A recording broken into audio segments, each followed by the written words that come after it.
min dinina wa dunya. Amin amin ya rabbal alamin. Amma ba'du. Jemaah yang dirahmati Allah, kula kepengin melanjutkan kajian kita tadi malam bahwa kutipan dari Abu Thalib Al-Maki bahwa al-kabairu sab'a asrota, dosa besar itu menurut Abu Thalib Al-Maki yang dikumpulkan dari hadis dari Ibnu Mas'ud, Ibnu Umar dan yang lainnya, itu disimpulkan beliau ada 17. Arba'un fil qalbi, arba'un fil lisan, sampun kita bahas pada pertemuan. Insyaallah ini yang 9 akan kita selesaikan pada sore hari ini mudah-mudahan ya. Bismillahirrahmanirrahim. Dosa besar yang berikutnya wasalasun fil badni. Dosa besar ada 17, yang 4 ada dalam hati, yang 4 ada dalam lisan, yang ketiga adalah ada di dalam perut seseorang ya. Jadi manggone dosa niku ning gone wetenge seseorang. Wahya salasa iku surbul khamri wal muskiri min kulli syarabin, yaitu minum yang memabukkan ya. Yaitu surbul khamri, minum arak, dan juga minum-minuman, segala minuman yang memabukkan itu menjadi dosa besar. Mulane wau ta'aturne nalika sinten Kiai Barasesa kon milih dosa sangka dosa gedhe 3, 1 zina, 2 mateni wong, 3 ngombe arak. Ternyata surbul khamri dipilih oleh Kiai Barasesa sehingga menjadilah tersesatnya seorang Kiai Barasesa mati dalam keadaan kafir ini goro-goro biang keroke namanya surbul khamri atau ngombe arak niku wau ya. Jadi dosa gede sing nomor sak teruse yang ada 3 dalam perut ini, yang 1 karena surbul khamr wal muskir min kulli syarab, dan setiap minuman yang memabukkan ini dihukumi dosa besar ya. Terlebih masalah khamr ya. Kalau kita bicara masalah khamr ya Allah sangat-sangat berat sekali ketika kita bicara orang-orang yang minum khamr ini.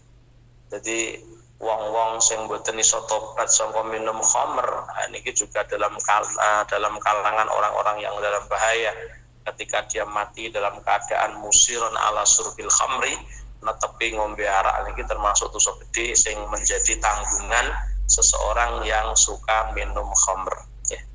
Yang kedua adalah aklu malil yatim zulman, dia memakan harta anak-anak yatim dengan secara zalim. Iki pancen medeni. Kadang-kadang kula sampean mboten menikmati harta orang zalim tapi salah dalam menasarufkan harta anak yatim ini nggih.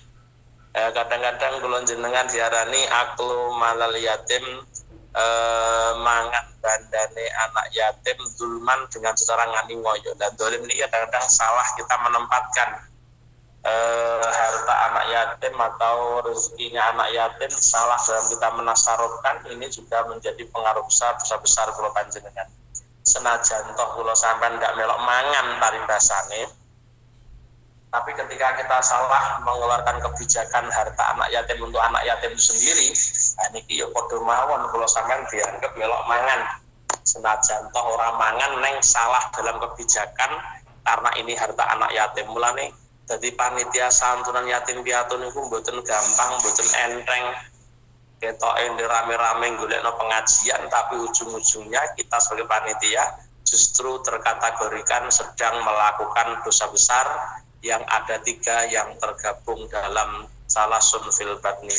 Ada 3 dosa besar yang ada di perut. 1 surbul khamr, yang kedua adalah aklu malil yatim zulman, mangan bandane anak yatim dengan secara zalim. Ini bahaya.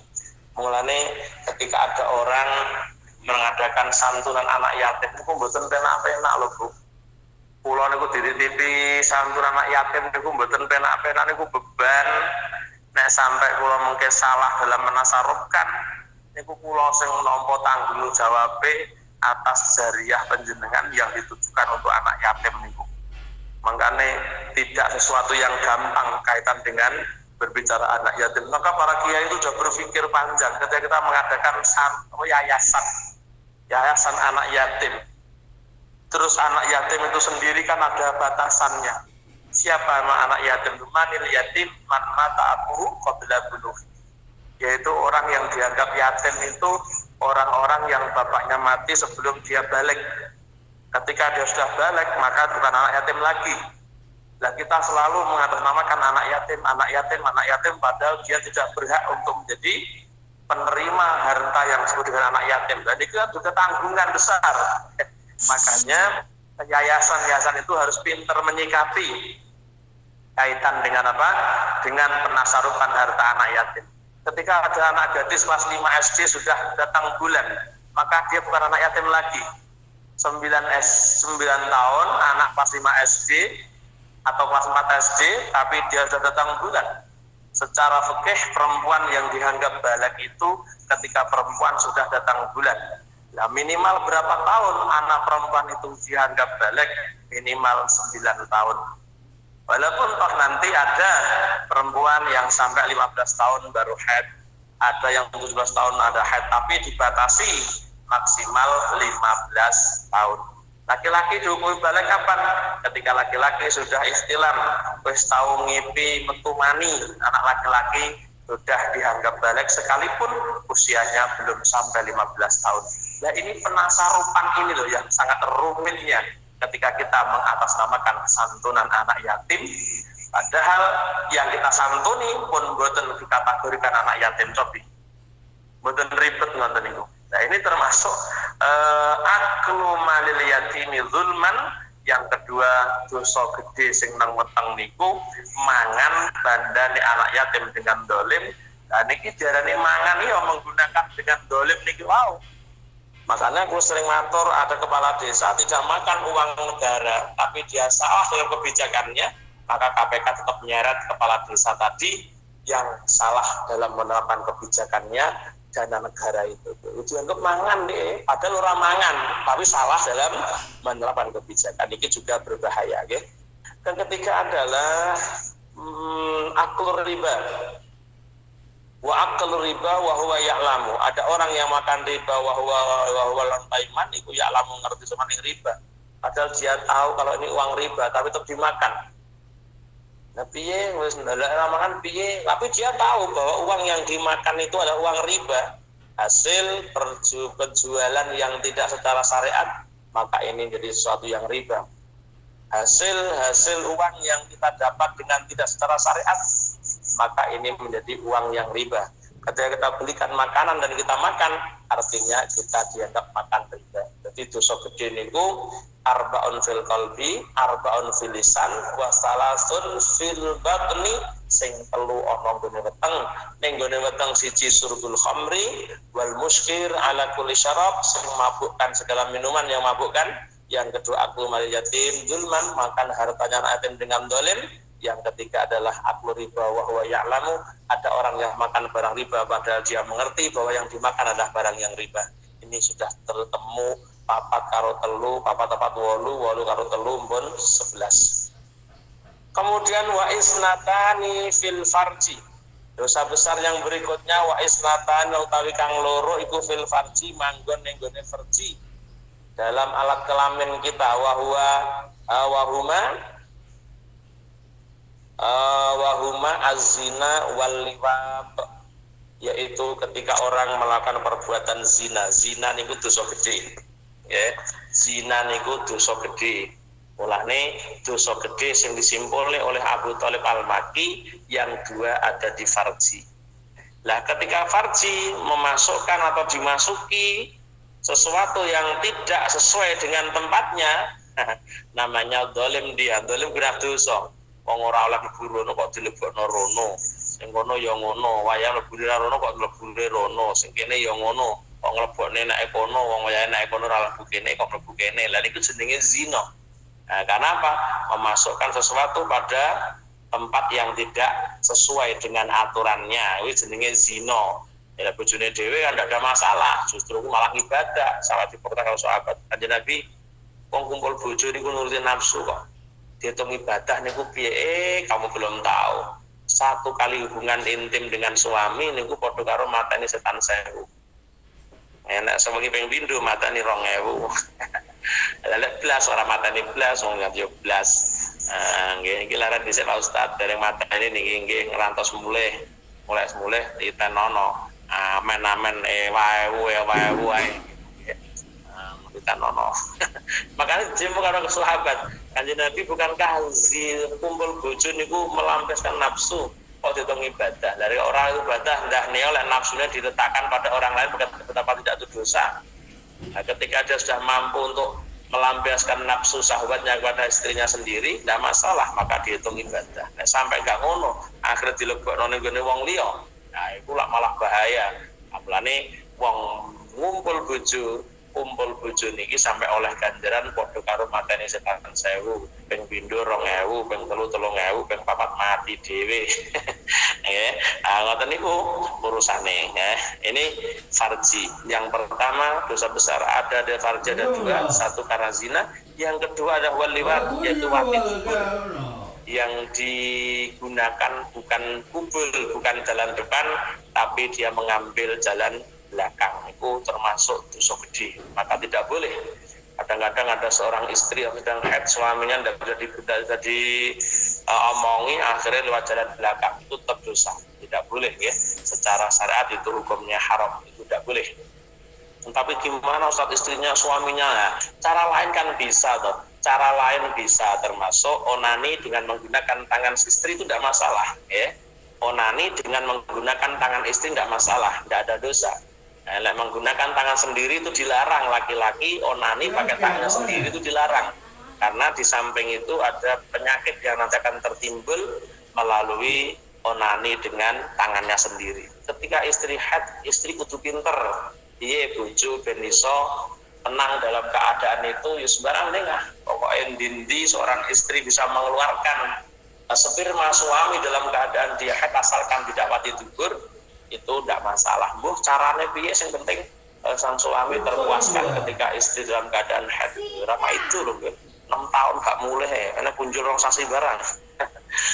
Ya rama itu lah, mulai teko mah wayah haid pisan be, cara Pak Ali Mujib ya son jotos di tembok ngoten niku. Brol ya. Nah, makanya ini sang istri harus pinter menyikapi itu semua agar tidak terjadi sebuah maksiat atau dosa besar yang ada dalam farji. Ya.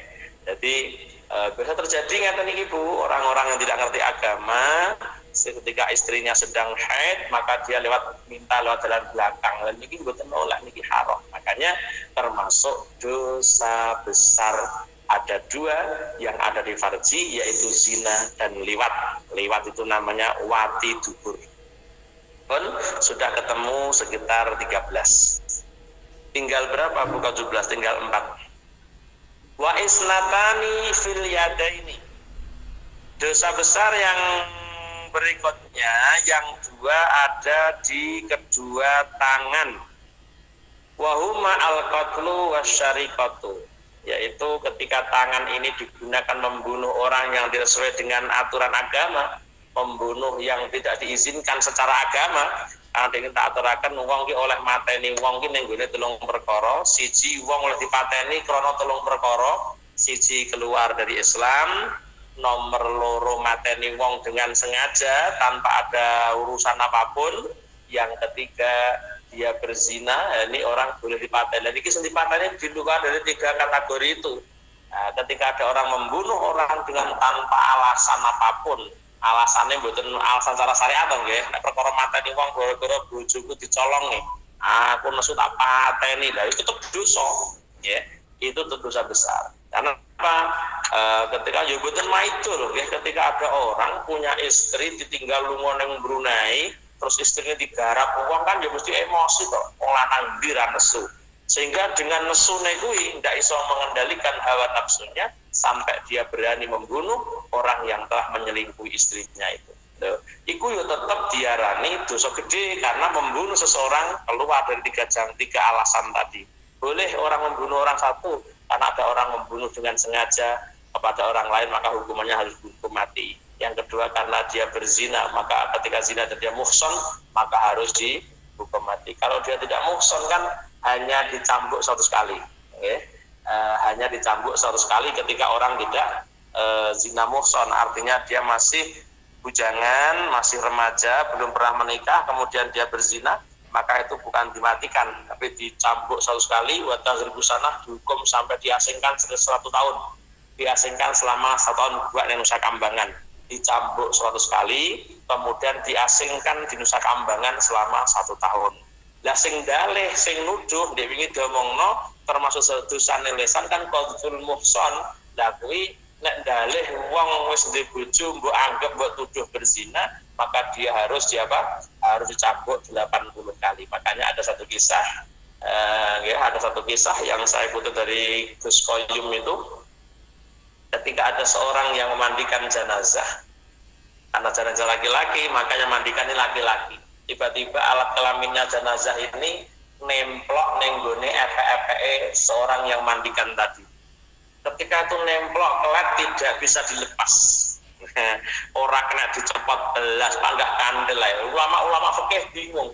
Ngene iki piye cara menyikapi ketika ada permasalahan ana wong ngedusi mayit tiba-tiba zakarnya kelet karo tangane sing ngedusi. Iki engko lek secara fikih diketok alat kelaminnya utawa berpendapat diketok tangane wae mosok gara-gara ngono ngorbanno tangan. Lho sampai ngoten niku ulama-ulama fikih, ulama syariat bingung, akhirnya suane nggone Imam Malik merundukkan kepala sebentar, langsung ada jawaban.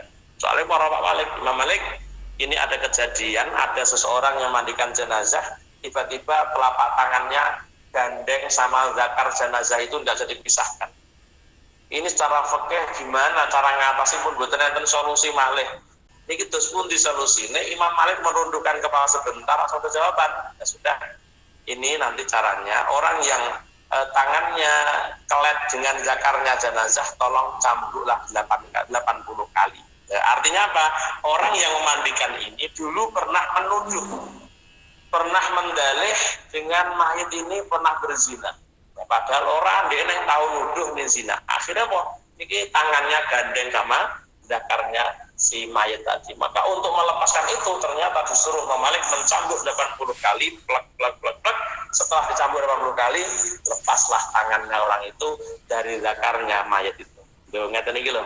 Ilmu hakikati ngeten iki. Ilmu syariat kok gak temu, mulane fasalu ahla dzikri in kuntum la ta'lamun. Mulane ngeten iki, Bu. Ya, pun ini kedua tangan. Jadi maksiat besar, dosa besar itu yang juga ada di kedua tangan kita, wa ma'al qattu wasyariqatu, yaitu membunuh dan mencuri. Tangan kuwi nek tau mateni wong, iki tangane duit so gede. Tangan tau mencuri, lah mencuri itu orang gede cilike colongan, endi-endi njumuk barang sing duduk nek iki lho sampean, iku dadi kan mencuri. Besar kecilnya nominasi enggak ada masalah, tetap mencuri. Oh, 5.000 nyolong 5.000 lah ora iso. Jeneng hukum nyolong ya nyolong itu mengambil hak orang lain dengan sembunyi-sembunyi. Itu namanya nyolong. Begal, merampok, mengambil barang orang lain dengan secara paksa, terang-terangan, secara paksa loh. Tetap walaupun jumlahnya 5.000 jalannya maling. Walaupun ada 5.000 orang, enggak 5.000 ki nyolong kok. Nah, maka itu dianggap tangan telah melakukan dua dosa besar. Ya. Yang kedua lagi di mana? Yang satu ya. Wa wahidatun fi rijlaini. Yang satu ada di kedua kaki, wa huwa al-firar minaz zahfi. Yaitu dosa besar yang satu terdapat dalam kaki manusia yang dia berlari dari medan perang. Al-firar minaz zahfi, dia sedang lari dari medan perang. Dosa besar ada dalam kaki ketika kaki pernah berlarian ketika dia diajak perang fisabilillah, tapi dia keluar dari peperangan itu, dia melarikan diri, maka kaki yang digunakan untuk melarikan diri dari ketika peperangan kuwi diarani kaki yang sudah menjalankan dosa besar. Dosa besar telah dilakukan melalui kakinya tersebut. Wa wahidatun, yang satu lagi di mana? Wa wahidatun min isnaini di mang. Benar ya? Papat dalam hati 4, dalam lesan 4, dalam kaki 3, sudah dalam perut 3 ada 12, dalam farji ada 2, sudah ada 14, di dalam tangan ada 2, 16, satu di kaki, yaitu 1 dosa kaki. Yang ke-17 adalah lari dari medan perang. Ndi wong Melayu saka rukete peperangan dianggap dia berlari dari medan perang. Lah, lari menggunakan kaki dari medan perang, maka kaki terdaftar sebagai pelaku dosa besar. Nah, ini dosa-dosa gede sing sampun kula jenengan sumarbi versi ala dari Abu Thalib Al-Makki. Mungkin ada imam-imam lain yang mengatakan dosa besar ada 2, dosa ada 3, nanti ada lain, tapi semuanya hampir sama. Ini bukan tidak berdasar. Abu Thalib Al-Makki pun juga mengatakan bahwa al-kabairu sab'a asrata, dosa besar ada 17 yang saya kumpulkan dari riwayatnya Umar dan juga riwayat Ibnu Mas'ud dan Ibnu Umar, Ibnu Abbas, Ibnu Mas'ud, Ibnu Umar dan lainnya, sehingga sang Abu Thalib Al-Makki menyimpulkan bahwa ada 17 dosa besar yang ada dalam anggota tubuh kita ini, masing-masing semua melakukan dosa itu dari hati, lisan, tangan, kemudian farji, kemudian kaki, semuanya melakukan dosa besar. Mudah-mudahan kita dihindarkan Allah Subhanahu wa taala dari dosa-dosa besar tersebut, ya. Amin Allahumma amin. Dan kita selalu dalam lindungan Allah untuk dalam keadaan tidak menjalani kemaksiatan, karena selalu saya sampaikan, jenengan tambah amale tapi tambah maksiate, karo gak patek tambah amale neng iso nyuda maksiate kuwi apik endi? Nek cara ngeten cara Gusti Allah, apik wong sing ora patek tambah amale neng iso nyuda dosa. Mulane setiap kita ulang tahun ini ada tuntutan, ya bolak-balik kula matur, ulang tahun kuwi hakikate sebetulnya tambahnya usia itu hakikatnya berkurangnya jatah kontrak kita di dunia. Maka setiap kita ulang tahun ada tuntutan, tambah tuwek tambah apik, tambah tuwek tambah apik, kaya pari ini kalau Bu, tambah tuwek tambah dengkluk, tambah tuwek tambah dengkluk, sehingga dia bisa memberi manfaat si pemilik padi itu, sehingga dia nanti dipanen, dimasak, kemudian jadi tenaga untuk beribadah kepada Allah. Ini jenenge tanduran sing beto manfaat. Makanya wong kok tambah ulang tahun, berarti tambah umure, dituntut untuk tambah baik. Ketika sudah dianggap tambah baik dalam kehidupannya, maka dia dianggap berkah dalam umurnya. A'udzubillahi minasyaitonirrajim. Bismillahirrahmanirrahim. Alhamdulillahi Rabbil Alamin. Ar-Rahmanir Rahim. Maliki Yawmiddin. Iyyaka na'budu wa iyyaka nasta'in. Ihdinas siratal mustaqim. Siratal ladzina an'amta 'alaihim ghairil maghdubi 'alaihim waladdallin. Amin. Salli wa sallim ala Sayyidina Muhammad walhamdulillahi Rabbil Alamin. Hamdan yuwafi. Amin. Asjidah ya Rabbana lak. Amin. Bil jalali wal ikram. Allahumma yassir lana wa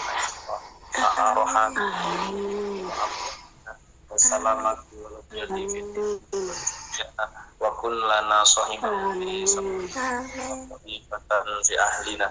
Allahumma imanan da'ima wa qalban sana dzakira wa badan ala badan wa ladan salih ya Allah wa la tu'minna rahman nafi'a wa amman maqbulan wa sallallahu mubarakah wa umran tawila husnul khatimah. Hasan wa fil akhirati hasanah wa qina subhana rabbika rabbil izzati amma yasifun wa salamun alal mursalin walhamdulillahi rabbil alamin. Kirang langkung pangapunten wa akhiran wallahu muwaffiq ila aqwamit thoriq wal afu minkum. Assalamualaikum warahmatullahi wabarakatuh.